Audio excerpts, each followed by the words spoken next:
Everyone wants to be happy, but few have the guts to actually do what it takes to become happy. Most people would rather be miserable and comfortable than happy and free. Hello friends. Welcome to my channel. Today we will be discussing The Subtle Art of Not Giving a Fuck by Mark Manson. This is one of those self-help books that has been on the bestseller list for quite some time now. And if you are wondering why, then just look at the title. It's so intriguing that anyone who reads it would want to pick up the book and read it. But let's not waste any more time here. Let's get started. Mark opens this book with a bang. He tells us right in the introduction that how most of us are unhappy with our lives because we care too much about things that do really matter. We get upset over things that we cannot control. The only reason we keep doing this is because we do and know the subtle art of not giving a fuck. This book, according to Mark, will teach you the subtle art of not giving a fuck. He says that after reading this book, you will be able to pick and choose which problems to care about. And by doing this, you will have more time and energy to focus on the problems that actually matter. In the introduction, Mark also tells us the purpose of his book. He wants to help people live a more meaningful life. Mark says that we all have the ability to create our own meaning. And when we do this, we become happier and start living a virtuous life. Mark also talks about Stoicism in this introduction. He tells us that Stoicism helped him deal with depression, addiction, and even a brain tumor. Mark says that Stoicism helped him become a better writer and a better human being. Finally, Mark says something that will piss a lot of people off. He says that this book is not for everyone. He does not want to help those people who pretend to be interested in improving their lives. Mark wants to help those people who are ready to do whatever it takes to improve themselves. He wants to help those people who are willing to put in the work.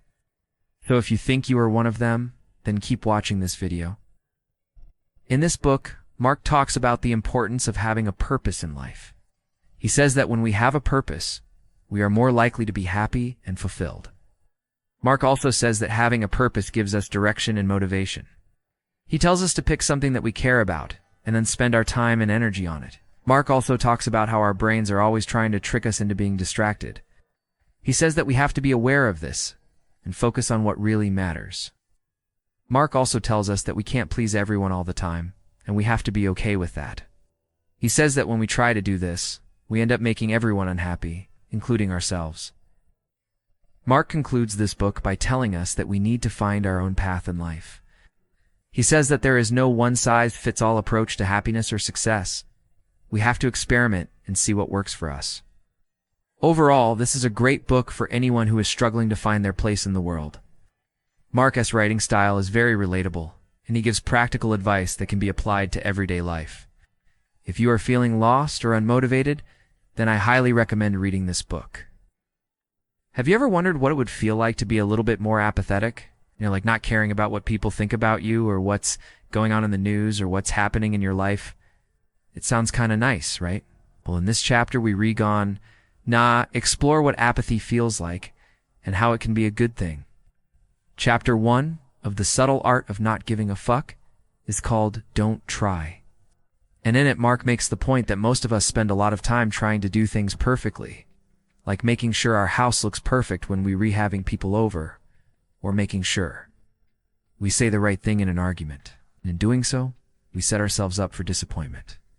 See, trying means that there's a chance you fail and then you'll feel bad about yourself. And he argues that we do need to try at most things because most things don't really matter anyway. Mark tells the story of his friend Harry, who's a commercial fisherman. Harry goes out to sea with his crew every day, catching fish. Sometimes they catch a lot, sometimes they catch a little. But no matter how much they catch, Harry always brings home enough for his family and friends. One day while out fishing, one of the guys on board starts complaining that they didn't have enough bait, which led them to not catching as much as they usually did. Harry thought about this for a moment and then replied, you could be right, but maybe it's just the way the world works. Maybe the universe just balances out. Mark uses this story to illustrate the idea that we should stop trying so hard all the time. He says that a lot of things are outside of our control, like the amount of fish we catch, or whether or not someone likes us. So why bother trying so hard when the results are still uncertain? Instead, he suggests that we focus our energy on the things that are within our control, like our attitude or our effort. For example, Instead of worrying about whether or not we're successful, we can focus on trying our best. And instead of worrying about other people's opinions, we can focus on being true to ourselves. Mark also talks about the importance of accepting uncertainty. He says that in a world where everything is constantly changing, the only constant is uncertainty. And he believes that we need to learn to accept this uncertainty as part of life. He says if we try too hard to control everything around us, we're only setting ourselves up for disappointment, because no matter how hard we try, there will always be things that are beyond our control. We need to learn to let go of the need for certainty and embrace the uncertainty of life. So now I want to hear from you. What are some of the things that you try too hard to control? Are there areas of your life where you could use some more acceptance and letting go? Let me know down in the comments below. Another interesting thing that Mark discusses in this chapter is the difference between intrinsic and extrinsic motivation. Intrinsic motivation comes from within. It's the desire to do something for its inherent satisfaction, rather than for a separable consequence like pressure or a reward. Extrinsic motivation, on the other hand, comes from external factors such as pressure or the desire for a reward. He argues that extrinsic motivation is often the result of fear or shame, which are negative emotions. When we're afraid of failure or the consequences of not meeting expectations, we're less likely to take risks and pursue our goals. We may also be less likely to enjoy the process and feel a sense of fulfillment. On the other hand, intrinsic motivation leads to greater creativity, persistence, and satisfaction. When we're motivated by our own desires and values, we're more likely to be engaged in the process and find joy in the journey. This is why Mark encourages us to identify the things that we value and pursue them for their inherent worth rather than for external rewards. When we focus on what we truly value, we're more likely to find meaning and satisfaction in our lives. Now, if you're enjoying this series and you want to get the most out of these books, I recommend following along with a journal. I found that writing down the key points and insights has helped me to remember them better and apply them to my life more easily. Thus, journaling is a great way to process and reflect on what you're learning. So if you're interested, I've linked a free journal to this book in the description below. Okay, now let's get back to the video. Next, Mark discusses the importance of focusing on what you can control. He argues that when we worry about things that are beyond our control, we're only causing ourselves stress and anxiety. Instead, we should focus our attention on the things that we can actually influence. For example, instead of worrying about the actions of others, we can focus on our own attitude and behavior. Instead of worrying about the future, we can focus on what we can do today to move closer to our goals. He also talks about the importance of accepting responsibility for our actions. He says that when we make a mistake, it's easy to blame external factors or other people. However, by taking responsibility for our actions, we can learn from our mistakes and make better decisions in the future. When we focus on what we can control, we become more resilient in the face of adversity and better able to create the life we want. Another important concept that Mark discusses in this chapter is the idea of self-acceptance. He argues that when we try to change ourselves or conform to the expectations of others, we're often met with disappointment. Instead, we should learn to accept ourselves for who we are and focus on becoming the best version of ourselves rather than trying to be someone else. He says that self-acceptance doesn't mean giving up on our goals or settling for mediocrity. Rather, it means embracing our strengths and weaknesses and working to improve ourselves, while still accepting ourselves for who we are. When we learn to accept ourselves, we become more confident, happier, and better able to form meaningful relationships with others. Alright, now it's time for my favorite part of the chapter, the Midnight MBA book summary. Here are the 6 points that I took away from this chapter, as well as some actionable advice that we can apply to our own lives. Point number 1. Trying to do everything perfectly sets us up for disappointment. Instead, we should focus on doing our best and accepting whatever outcome that comes our way. This is a great reminder for me to let go of the need for perfectionism and instead focus on what truly matters. I am guilty of wanting everything to be perfect all the time, and this often leads to me feeling disappointed or overwhelmed. So I am going to try to remember this point the next time I'm planning an event or trying to do something new. Point number 2, a lot of things in life are outside of our control. Instead of worrying about the things we can't control, we should focus on the things we can. This is a helpful mindset shift for me to make because it allows me to focus my energy on the things that are within my control, let go of the things that are not. Number 3. We should identify the things that we value and pursue them for their inherent worth, rather than for external rewards. This is a great reminder for me to stay true to myself and my values, especially when I'm feeling pressured to do what others expect of me. Number 4. When we make a mistake, it's easy to blame external factors or other people. However, by taking responsibility for our actions, we can learn from our mistakes and make better decisions in the future. Love this point because it reminds me that I am responsible for my own happiness and success. I can't blame other people or circumstances for my own shortcomings. Point 5. We should focus on what we can control. Instead of worrying about the actions of others, we can focus on our own attitude and behavior. This is a good reminder for me to focus on my own actions and intentions rather than getting caught up in the actions of others. And number 6. Self-acceptance doesn't mean giving up on our goals or settling for mediocrity. Rather, it means embracing our strengths and weaknesses and working to improve ourselves, while still accepting ourselves for who we are. I appreciate this reminder because it helps me to see that self-acceptance is not a bad thing. It's not selfish, and it's not an excuse to be lazy. Alright, now I want to hear from you. Did you enjoy this first chapter? What was your favorite part? Let me know down in the comments below.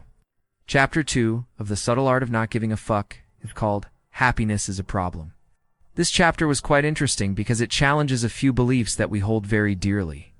Manson starts the chapter off with a quote from writer Thomas Merton: "The purpose of life is to be fulfilled, to be that before the end of it all."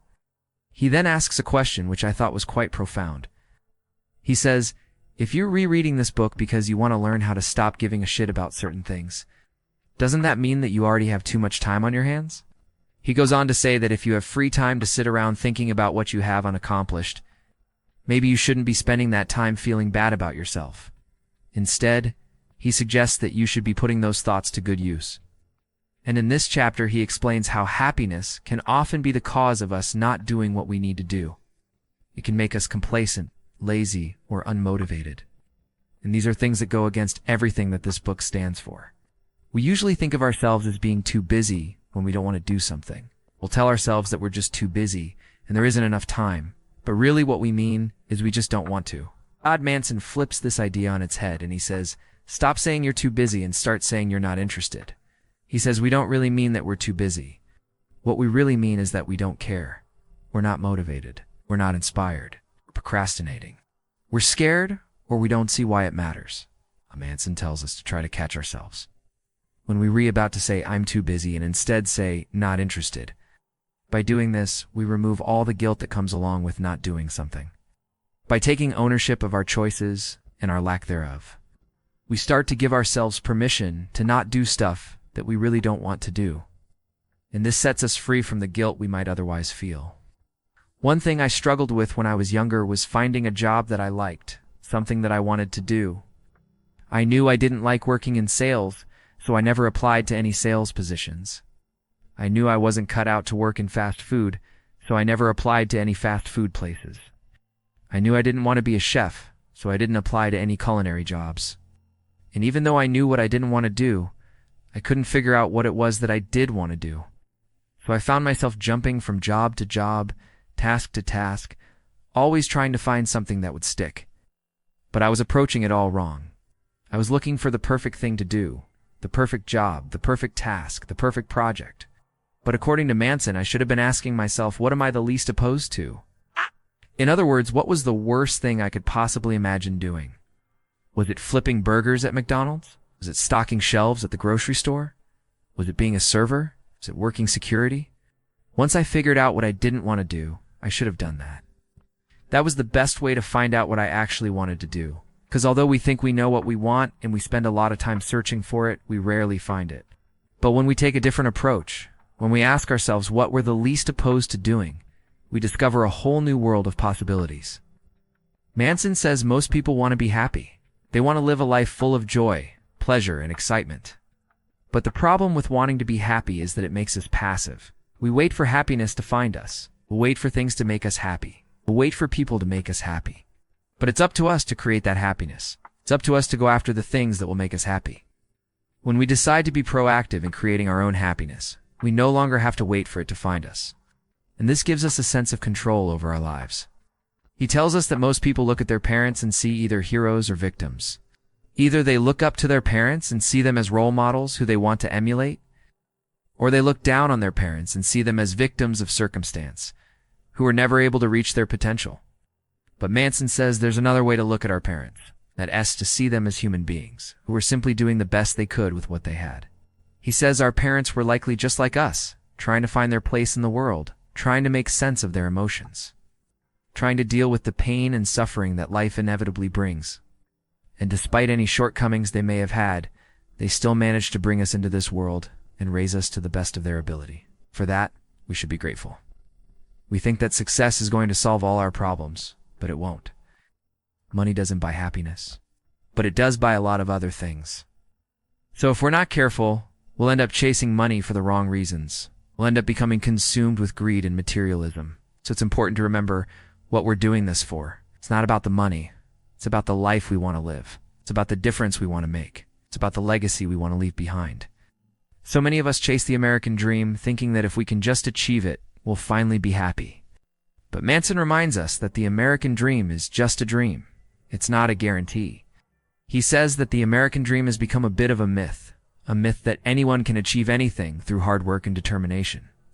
But the truth is, there are so many factors that determine whether or not we're successful. There's our socioeconomic status, our race, our gender, our sexual orientation, our physical abilities, our mental health, just to name a few. And while it's true that we can overcome these obstacles, it's also true that they can limit our opportunities. When we're young, we have dreams. We want to be astronauts, superheroes, rock stars, presidents of the United States. But as we get older, those dreams start to fade away. We start to become more realistic, more pragmatic. We start to think about things like job security, retirement plans, paying off student loans. And it's not that there's anything wrong with these things, but when we focus too much on them, we lose sight of our dreams. We stop believing in them, stop pursuing them, and as a result, we settle for less.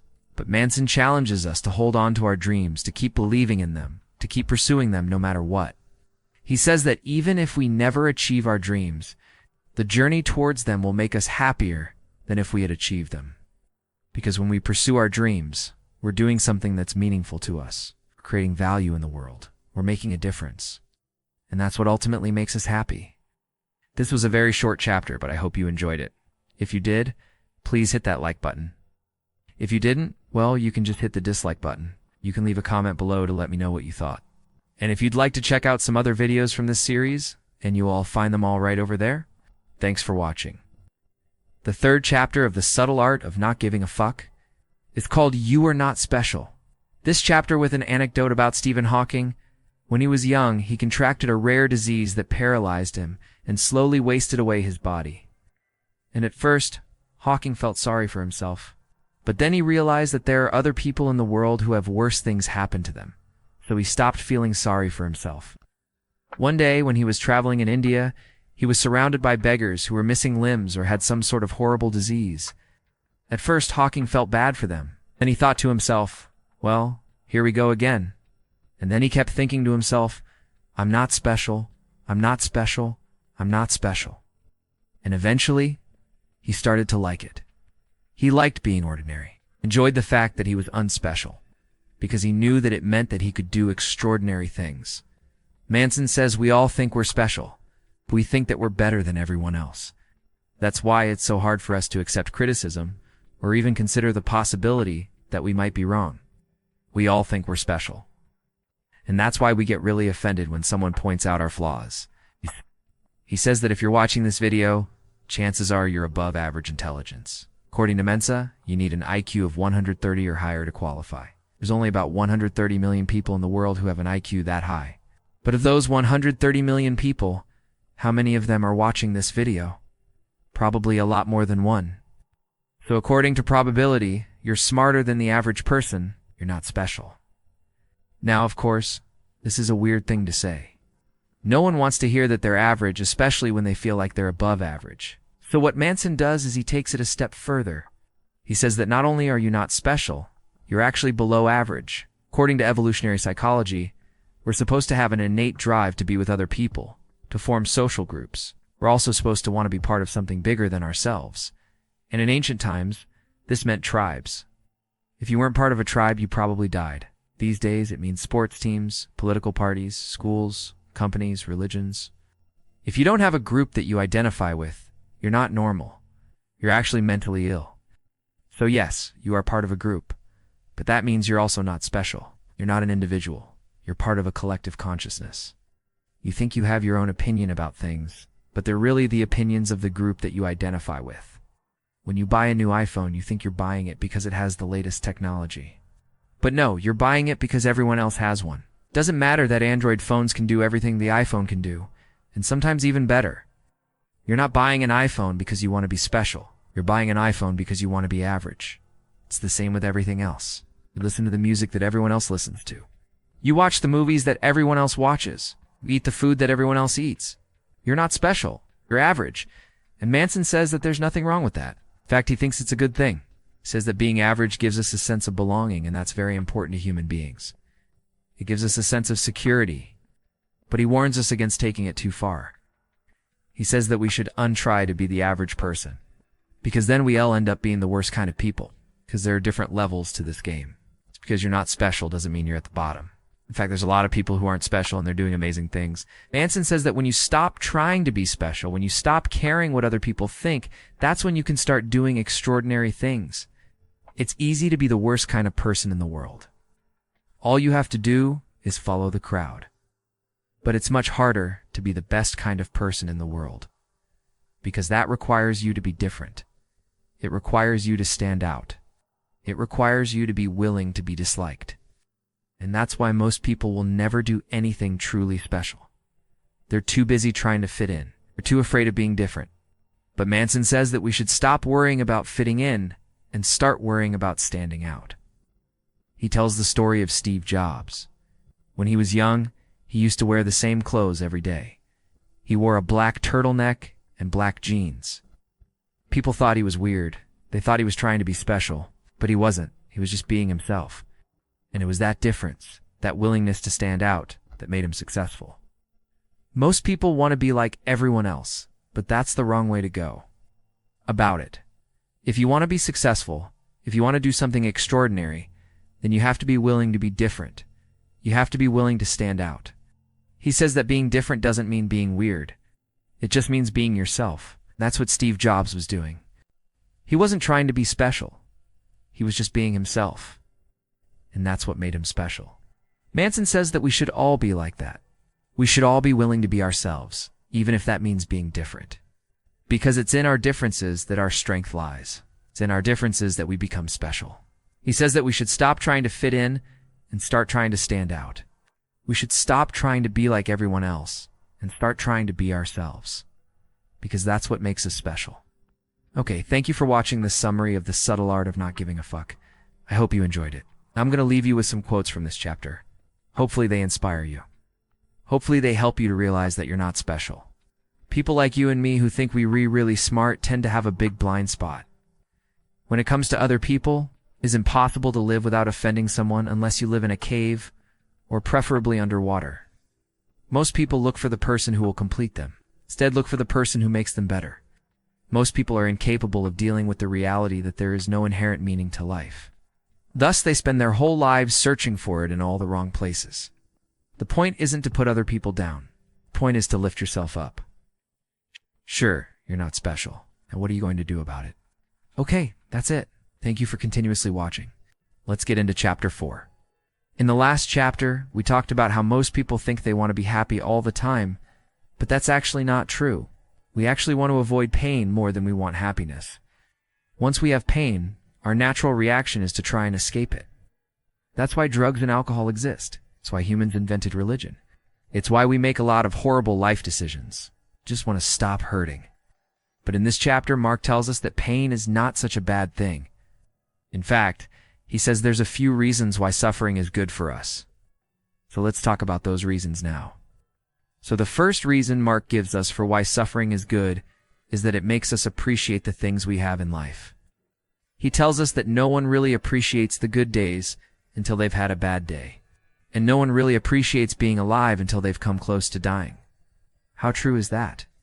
Have you ever had a serious illness or an accident or some kind of trauma that almost took your life? If so, I'm sure you'll agree that after going through something like that, everything just seems better. The sun shines brighter, the colors are more vibrant, you're more present in each moment. You enjoy the little things in life. When you're young, he says, you don't think you're invincible. When you get older, you realize you are. The fact that we can go from feeling completely fine to completely fucked in a matter of seconds is what makes life so precious. He reminds us that death is always lurking around the corner, and that should make us acutely aware of how temporary it all is. Life is temporary. Our health is temporary. The people we love are temporary. The only constant in life is change. Everything eventually ends, and something new begins. There's a Buddhist saying that goes, if you want to be happy, learn to let go. Because attachment causes suffering. The less attached you are to the outcome, the less suffering you'll experience. I know this sounds easier said than done. After all, most of us do tend to be attached to certain outcomes, but it's something to strive for. Try to let go of the past and worry less about the future. Try to stay more present. By doing so, you'll be able to enjoy the here and now, savor the moment, and be grateful for what you have. The second reason Mark gives us for why suffering is good is that it provides motivation. Think about it.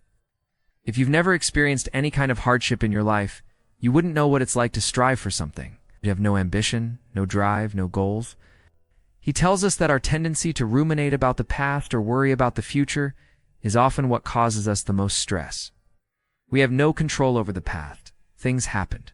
We can't change that. All we can do is learn from it and move forward. As for the future, worrying about it doesn't change anything. It's just going to cause us unnecessary stress and anxiety. He says that the best way to deal with the future is to plan for it. Planning gives us a sense of control. It helps us feel like we're in charge of our lives, even though we're not. But at least that's how it seems. Planning also gives us something to look forward to. It gives us hope. And as Marcus said before, hope is what gives us the strength to keep going when times are tough. His advice here is simple.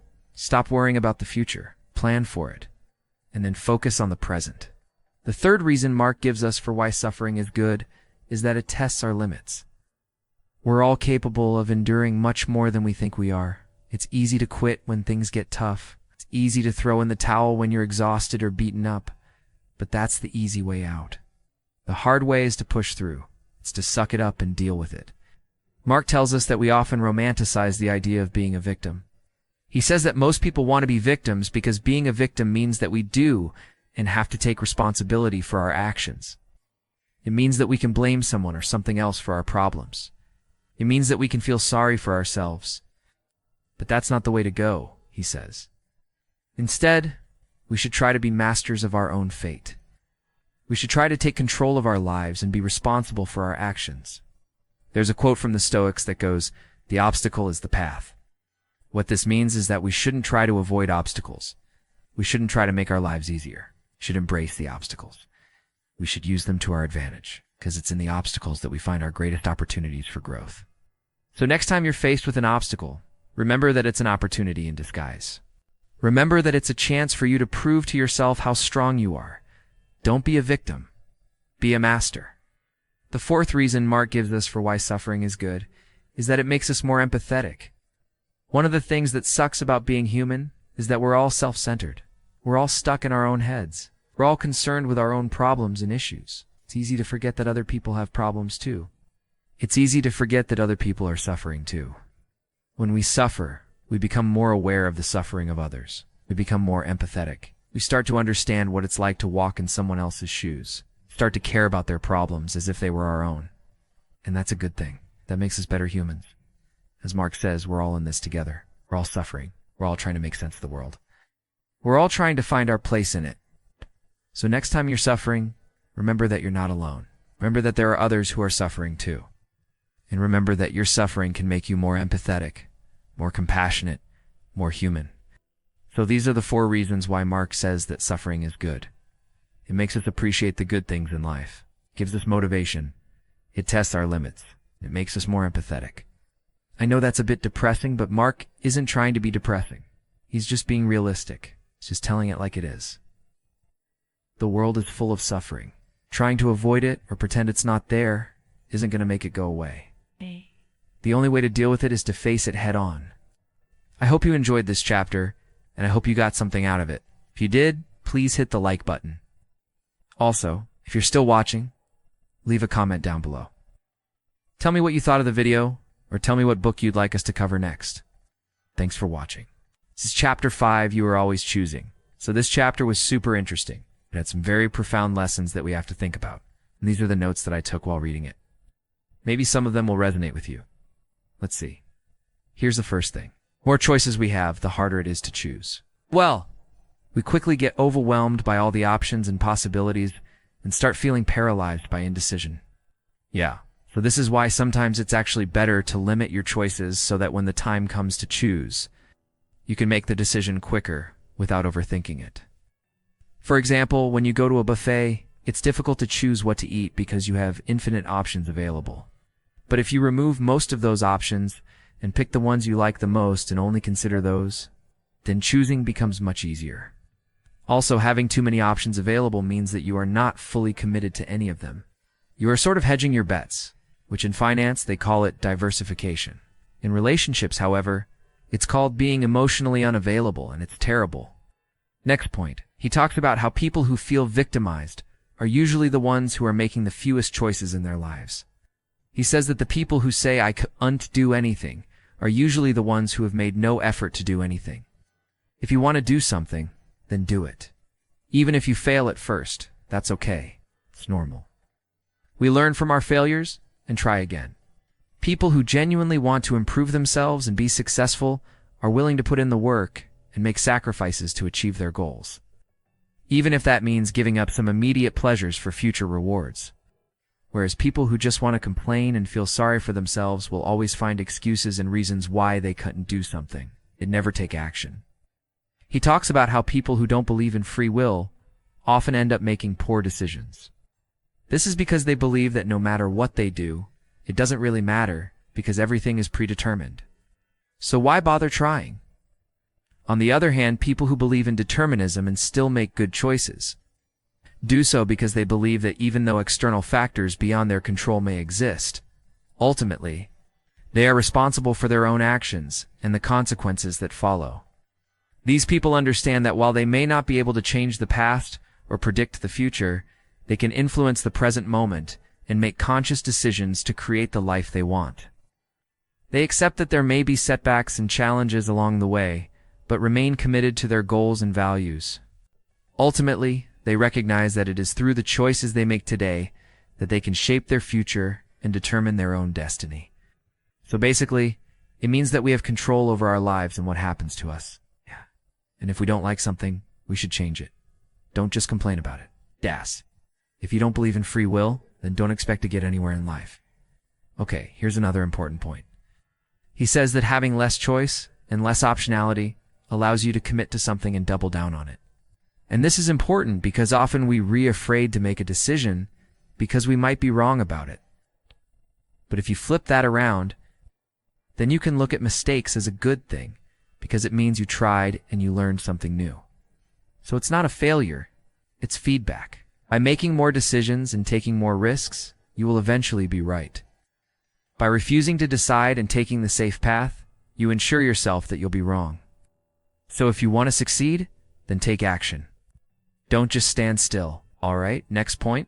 He talks about how we need to accept that life is unpredictable and that plans and expectations often change. Sometimes we must adjust our course accordingly. This is an important lesson to learn early in life because it will save you a lot of stress and anxiety later on. As we grow older, we realize that the world is not always fair or predictable, and that sometimes things happen that are beyond our control. However, instead of wasting our energy fighting against the inevitable, we can learn to accept the uncertainty of life and embrace the opportunities that come our way. By doing so, we can free ourselves from the burden of trying to control everything and focus on what we can actually influence. This is an important skill to develop, not just for personal well-being, but also for professional success. In business and investing, for example, It's crucial to be adaptable and open to changing plans in response to market conditions.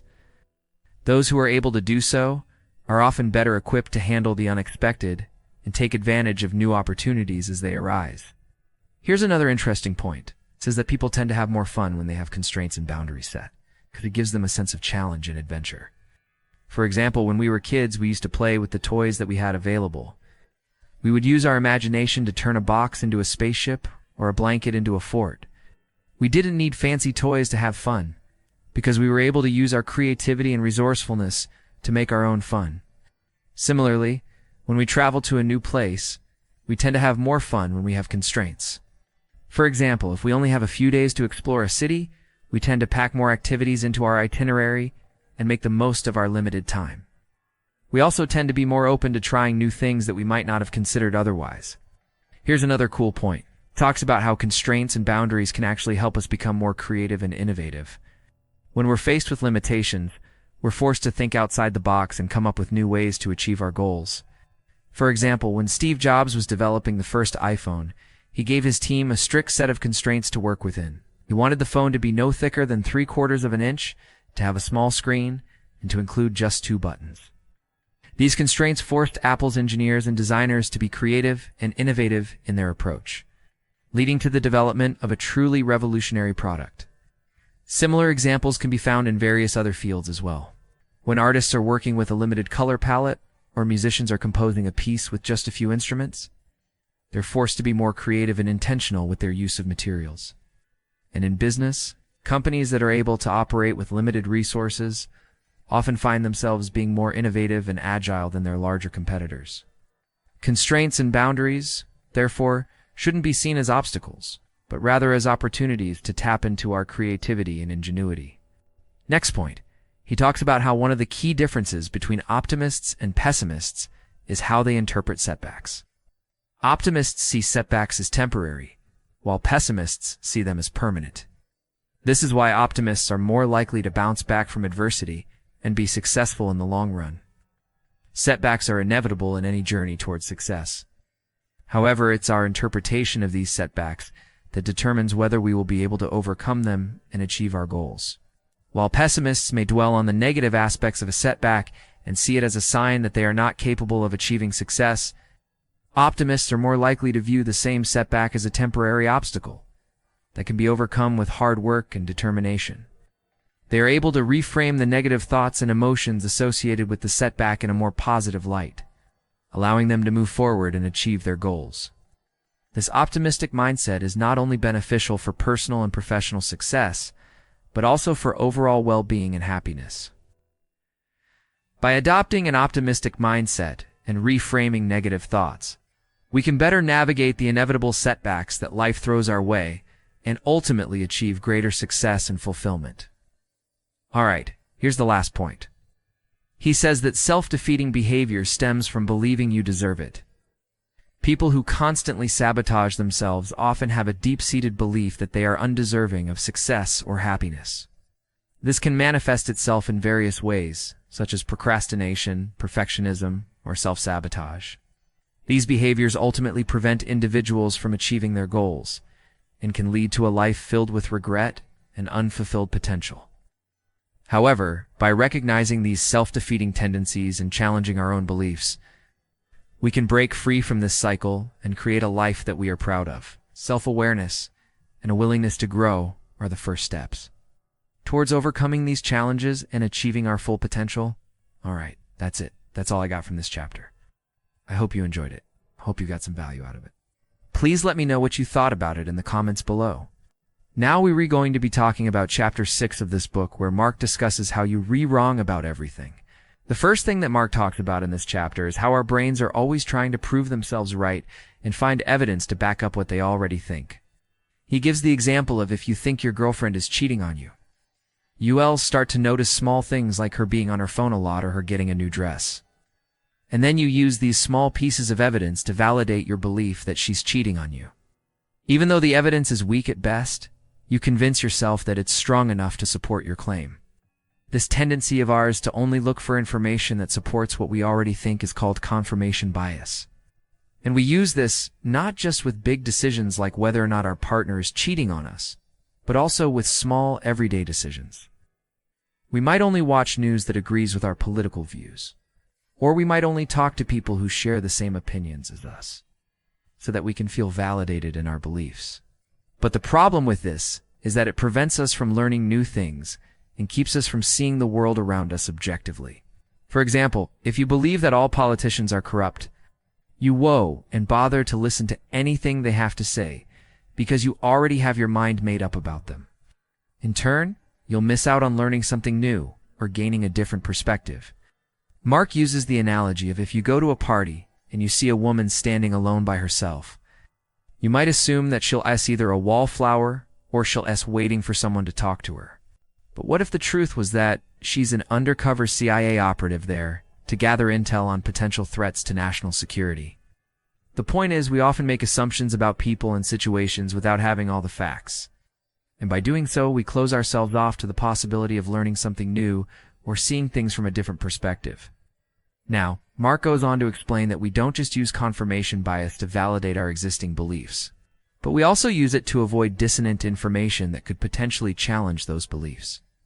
For example, if you know that smoking is bad for you, but you still smoke, you might avoid reading articles or watching documentaries about the negative health effects of smoking. Or if you know that your country's government is corrupt, you might avoid reading news stories that expose the corruption, so that you do and have to feel guilty or upset about it. By avoiding this dissonant information, we can maintain our beliefs and avoid any cognitive dissonance or discomfort that it might cause us. However, as Mark points out, this avoidance can lead us to become ignorant about important issues and can prevent us from making positive changes in our lives.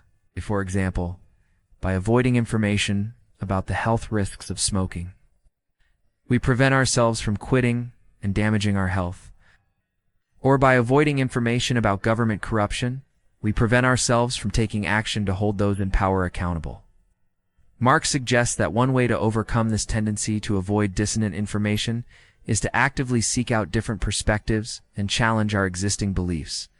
For example, if you believe that all politicians are corrupt, you might actively seek out news stories that present politicians in a positive light, and try to understand their arguments before forming an opinion. By actively seeking out these different perspectives, you can challenge your existing beliefs and potentially learn something new. Another way to overcome this tendency is to be aware of our biases and the role that they play in shaping our beliefs. By understanding confirmation bias and other cognitive biases that affect our decision-making, we can become more aware of the limitations of our own thinking and be more open to considering alternative perspectives. Mark finishes this section off by saying that sometimes it can be better to not know something than to know that it's bad. He says, "Ignorance can be bliss, my friends, when the knowledge of what is out there would only cause us pain or distress." So he makes the argument that sometimes it can be better to live in ignorance rather than have the burden of knowing about all the bad things in the world. Of course, this doesn't apply to everything. There are some things that we should always strive to know, such as our own weaknesses and areas for improvement. But there are also some things that we may be better off not knowing, such as the dark secrets of the universe or the suffering of others. Ultimately, the decision of what to know and what to remain ignorant about is a personal one. But it's important to be aware of our tendency to use confirmation bias and other cognitive shortcuts to protect ourselves from dissonant information. By doing so, we can avoid becoming too entrenched in our own beliefs and can be more open to learning from others. Now, moving on to the next part of this chapter, Mark talks about how we often think that our opinions are objective and based on facts, when in reality, they are often influenced by our emotions, experiences, and biases. For example, we might think that our political views are based on reason and logic, when in reality, they are also shaped by our emotions and personal experiences. Or we might think that our opinions on social issues are based on facts and data, when in reality they are also influenced by our cultural background and societal norms.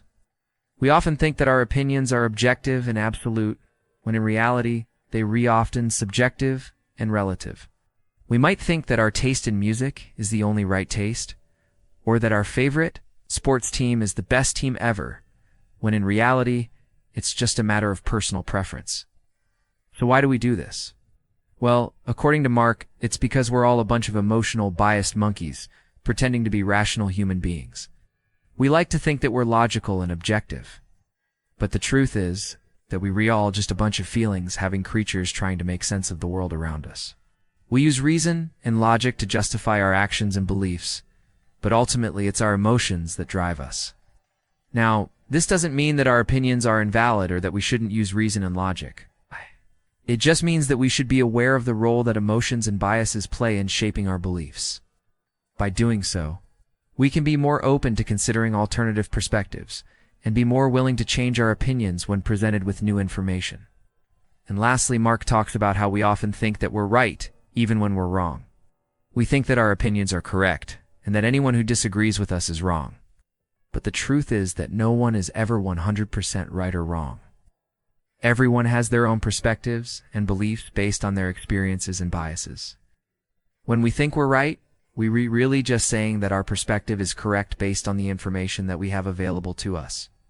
But this doesn't mean that we're immune to being wrong. In fact, we're wrong all the time. We misinterpret information, make faulty deductions, and fall victim to cognitive biases. And sometimes, despite our best efforts, we just plain get it wrong. But that's okay. It's normal, and it happens to all of us. The important thing is to be open to the possibility that we could be wrong, and to be willing to change our minds when presented with new information. By doing so, we can learn and grow and become more open-minded individuals. That's all I have for you for this chapter. I hope you enjoyed it and got some value out of it. If you did, please leave a like and subscribe for more content just like this. Thanks for watching. Now we're going to be discussing Chapter 7 of that book, called Failure is the Way Forward. So many people are afraid to fail. They think that failure means they're a failure. But here's the truth. If you don't want to fail, then don't do anything new in your life. Don't try to achieve any new goals, because every time you try to achieve a new goal, you will either achieve it or you will fail. And if you don't want to be a failure, then don't set any goals for yourself. Failure is the way forward because it teaches us what doesn't work, so that we can avoid it in the future. It's like when you're driving a car and you get into an accident. You might think that's a failure, but it taught you how to drive better. So the next time you get into a car, you drive more carefully. That's how failure works. It teaches us how to do things better. If you're afraid of failure, then you will never be able to succeed at anything. You have to embrace failure. You have to learn how to fail forward.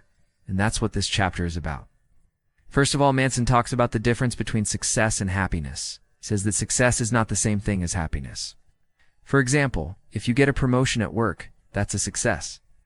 But just because you got a promotion doesn't mean you're happy. In fact, you might be more stressed out now because you have more responsibilities. Happiness, on the other hand, is a state of mind.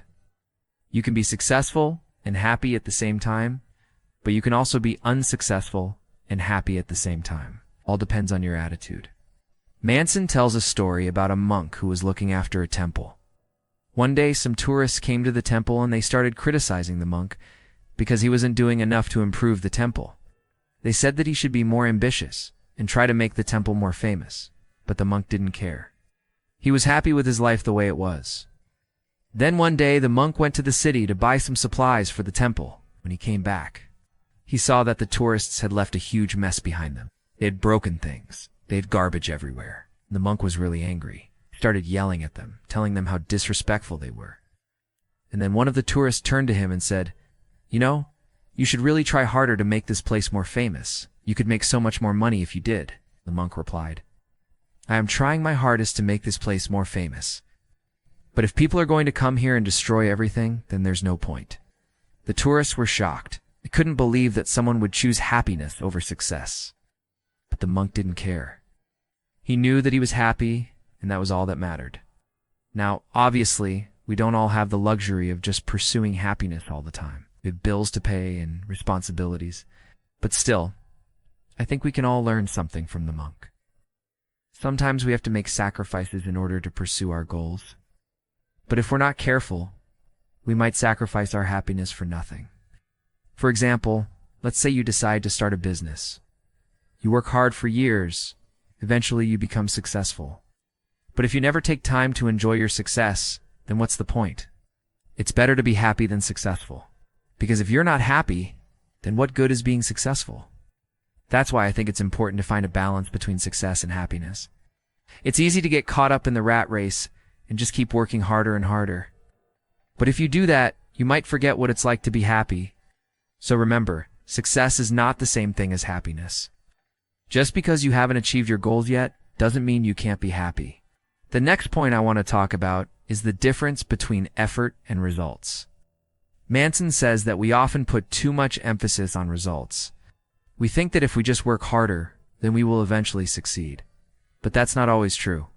Sometimes we have to accept that no matter how hard we try, we will never succeed. For example, let's say you're trying to lose weight. You go on a diet, you start exercising, you do everything right. But no matter what you do, you can't seem to lose weight. It's not because you're not trying hard enough. It's because maybe you can't lose weight no matter how hard you try. In this case, you have to accept the situation and move on. Sometimes we get so caught up in our goals that we forget about the present moment. We think that if we just achieve that one goal, then we will finally be happy. But that's not always true. Sometimes we have to accept that no matter how hard we try, we will never achieve our goals. And if we keep trying to achieve those goals, we will only end up miserable. That's why it's important to focus on the present moment. Enjoy the present moment, because you might never be able to achieve your goals. Another important distinction Manson makes is between short-term and long-term thinking. He says that we often make decisions based on our short-term emotions. For example, let's say you're on a diet and you're trying to lose weight. You might be feeling hungry and tired all the time, so you decide to cheat on your diet. But if you think about it in the long run, cheating on your diet is not going to help you lose weight. In fact, it's going to make things worse. But because you were focused on the short term, you made a decision that wasn't in your best interest. We all do this all the time. We make decisions based on our emotions, rather than what would be best for us in the long run. That's why it's important to learn how to think in the long term.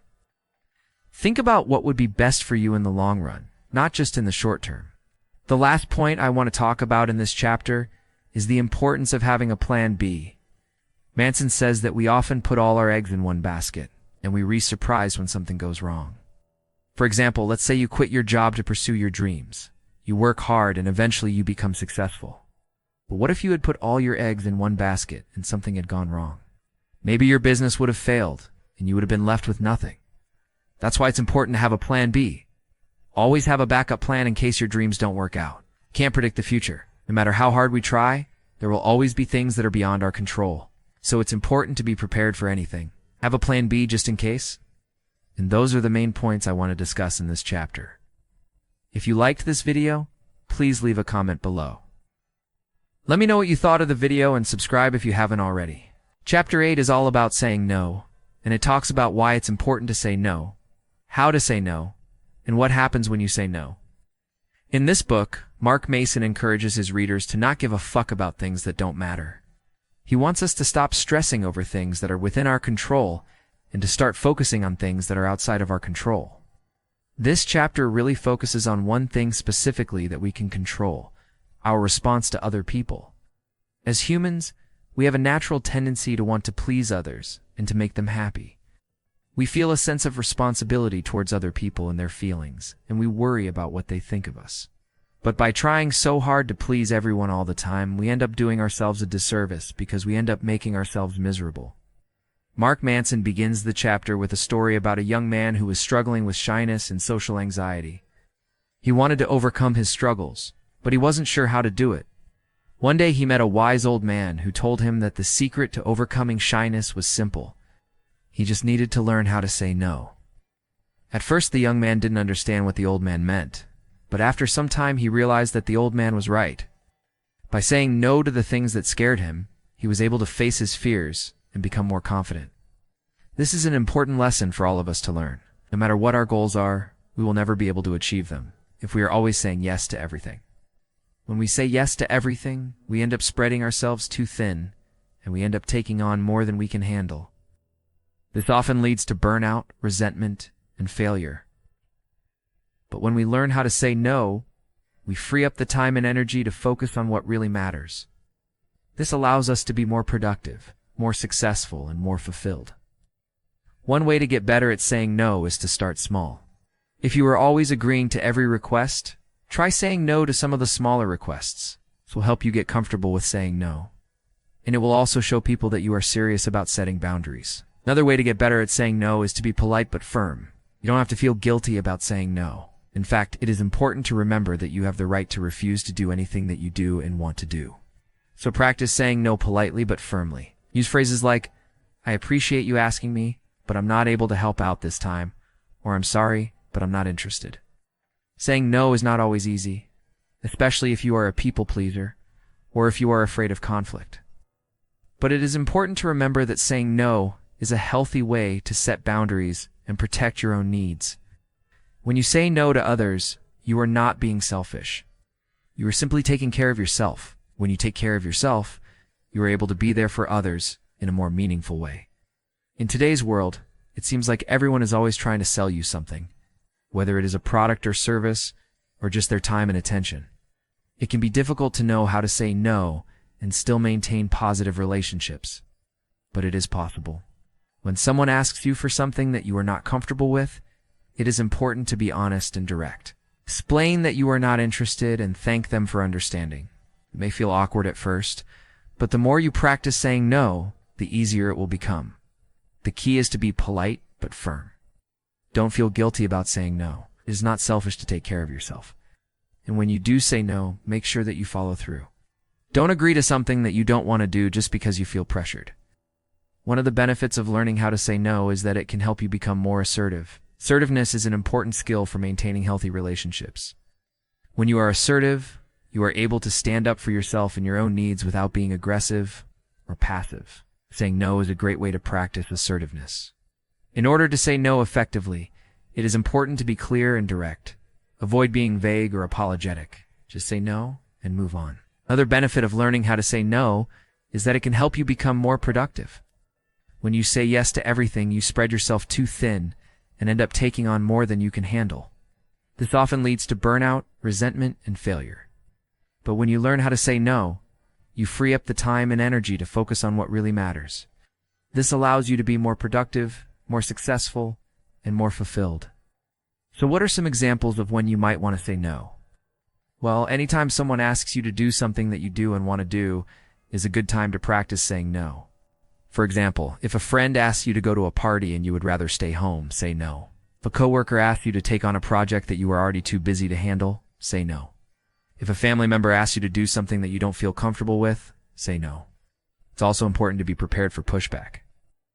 Some people may try to guilt you into saying yes, while others may get angry when you refuse to comply. It's important to stand your ground and be firm in your refusal. In conclusion, learning how to say no is an important skill that can help you achieve your goals, improve your relationships, and increase your productivity. By saying no to things that you don't want to do, you free up the time and energy to focus on what really matters. It's not always easy to say no, but it's important to remember that you have the right to refuse to do anything that you do and want to do. So next time someone asks you to do something that you don't want to do, practice saying no. Be clear, be direct, and be firm. You may feel awkward at first, but the more you practice saying no, the easier it will become. And the benefits of saying no: increased productivity, improved relationships, and a greater sense of personal fulfillment. Well, they're worth it. Now, I'd love to hear from you. What is your biggest struggle when it comes to saying no? Let me know in the comments below. And if you liked this video, please give it a thumbs up. It helps the YouTube algorithm and brings more of these videos to more people. This is the 9th chapter of this book, and it's called "And Then You Die." It's one of my favorite chapters because it basically sums up the whole point of the book in an easy-to-digest package.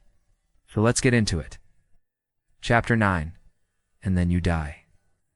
We have this crazy tendency to overestimate what we can get done in the short term, like days or weeks, and underestimate what we can get done in the long term, like years or decades. It's easier to believe that your life will change dramatically if you stop smoking today, or if you start exercising every day, than it is to believe that your life will change just as dramatically if you do those things for 5 years. But it's true, right? Like short term, the scale doesn't really move much. Long term, well, it does. But our brains are wired to care more about what happens now than what might happen later. Because of this, We make a lot of snap judgments about ourselves and others based on short-term observations, like whether someone is smiling right now or frowning. Whether we think they're happy or sad, when in reality, we know nothing about how their lives have been or will be. For example, imagine there's some big project at work, and you and your colleague are asked to go and finish it. What do you think? Is it going to be easier to get him to come around to the idea if you ask him while he's on his lunch break? He's having a good time? Or if you ask him right after his kid calls him saying she got suspended from school, and he's got to go pick her up and take her to juvenile detention? Most people would say, yeah, it's be easier to get him to go along with it when he's having a good time. Which makes sense. But then Manson writes, that's silly, isn't it? Why would you want him to agree to something when he's happy? He'll be more likely to resent you for forcing him to do something he doesn't want to do. Ask him when he's pissed off. If he says no, you've lost nothing. But if you ask him when he's happy, he'll probably say yes, and then you've gained nothing. This relates directly to the concept we talked about in the last video, that you want to make yourself so busy that there's no room for new commitments. You don't want to be asked if you want to do something when you're bored, lonely, anxious, or depressed. Because these are the times when we're most desperate for distraction, comfort, or pleasure. When you say yes at these times, you're not really making plans with your friends. You're making deals with your demons. But if you're already busy doing other stuff, then it's harder for those demons to convince you to buy them a drink. That's why it's better to wait for the bad times. When you're miserable, when your motivation is already at rock bottom, then you're free to evaluate your situation objectively. Like you're standing outside of yourself looking in, and you can see all the useless shit you're redoing and you can stop it. This relates to relationships too. We tend to think that the worst thing that could happen in a relationship is breaking up, which is understandable. But Manson says, actually no. The worst thing that could happen is staying in a bad relationship too long.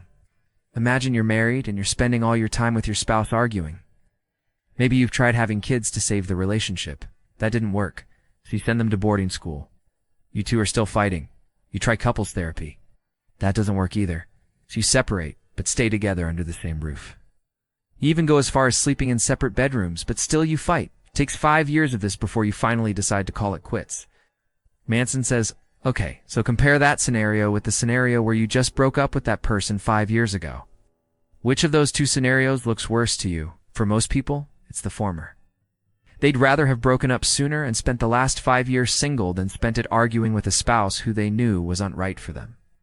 And here's another great quote from this section. It says, most of us have had the rug swept out from under us by unexpected events that turned our entire worlds upside down. Some of these events were good, some of them bad. Some were a mixture of both. But whatever they were, none of us could have predicted them. We couldn't have prepared for them. We couldn't have done anything to prevent them. All we can do is make the best of them. The point is that planning for the future is important, but you don't want to get too attached to any particular plan. Life has a funny way of surprising you, and it's better to be free to adapt those surprises than to be stuck in a rigid plan that you made 5 years ago. Now, the second half of the chapter talks about how we're always lying to ourselves about death. He says we like to pretend that death is this super dramatic event that happens all at once, but really it's not. In fact, biologically speaking, we die all the time. Cells die, your body replaces them, and that's how you grow. Every time you cut your hair, that's death. Every time you scrape your skin, that's death. Every time you get a paper cut, that's death. Every time you stub your toe, that's death. Death is everywhere. It's constant. All of us are dying. It's happening right now, Manson says. We like to pretend that we're going to live forever. It's like, hey, we invented social media just for that reason. Like, if I was going to die in 30 years, what's the point of posting selfies online? Yet we still do it. Why? Well, it's because we secretly hope that maybe someday we'll be remembered. Like, how many of you would be upset if you found out that your name was forgotten by everyone 20 years after you died? Probably most of us. Okay, now how many of you think that the majority of people who lived 2,000 years ago have been forgotten, right? But still, we post our selfies online as if we're going to be remembered. You know who else thinks they're going to live forever? Kids. Kids are totally convinced that they're immortal. Ever hear a kid say, when I grow up, I want to be a firefighter because I want to save everyone? Or, I want to be a police officer because I want to protect everyone? Or, I want to be a superhero because I want to help everyone? Manson says, obviously, these kids aren't actually going to save everyone. They just think they're going to live forever. Okay, next he writes, our obsession with death is what gives meaning to our lives. He says we create value systems and meaning out of fear of death. You think that if we were guaranteed immortality, we'd have any motivation to pursue anything? Would you bother brushing your teeth if you knew you'd never get cavities? Would you bother getting out of bed if you knew you'd never die? The truth is, we need death to make our lives worth living. We need to know that we could die to make us appreciate the fact that we're alive. Without death, there's no meaning. Think about all the things you do each day that you only do because you're afraid of dying. You eat healthy food so you won't die prematurely from a heart attack. You wear sunscreen so you won't die from skin cancer. You get into relationships so you won't die alone. You travel to exotic places so you can say that you did before you die. You have kids so you can pass on your genetic material before you die. Everything we do, everything we think, everything we feel, it's all about trying to avoid death. Manson concludes by saying, if you really think about it, the fact that you're alive right now, reading this book, breathing air, experiencing things, being conscious, that's the real miracle. You should savor that feeling. Okay, so that's chapter 9. Really great chapter.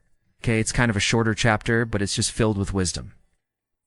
A lot of these ideas are very simple, but the way that he puts it is very unique and interesting. In the end, Mark Manson drives home a powerful truth. Life is not about avoiding pain. It's about choosing the pain that's worth suffering for. We all have limited time, energy, and emotional space, and we waste so much of it on things that truly matter. The key to a meaningful life, Manson argues, is not giving fewer fucks, but giving them to the right things. I've been thinking about this a lot lately, especially as I get closer to launching my new course, which is all about helping people find their passion and make it their job. A lot of people who watch my videos are creatives looking to make the leap from a sacking 9-to-5 into doing work that is more fulfilling and makes a bigger impact. And the biggest piece of advice I can give them is to stop giving so many fucks about what other people think. Stop worrying about the opinions of people whose lives you're not living. Stop caring about the comfort and security of a stable career that doesn't make you happy. Those are not problems worth solving. Instead, in this episode and in the book, Manson encourages us to choose better problems, better values, and better priorities. He says that the most successful people he knows are the ones who are always happy or positive or even nice.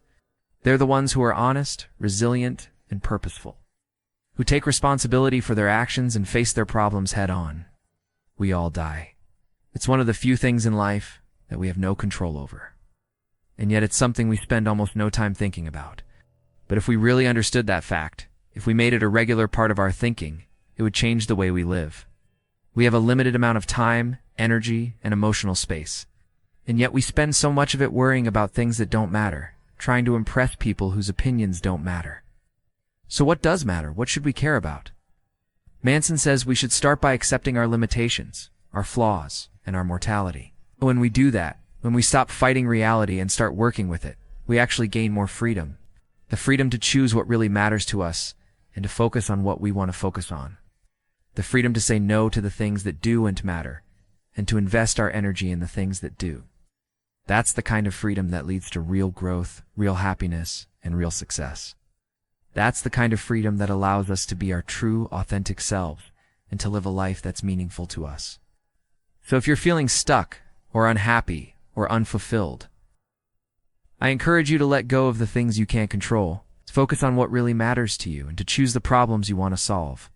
Because at the end of the day, that's what life is really about.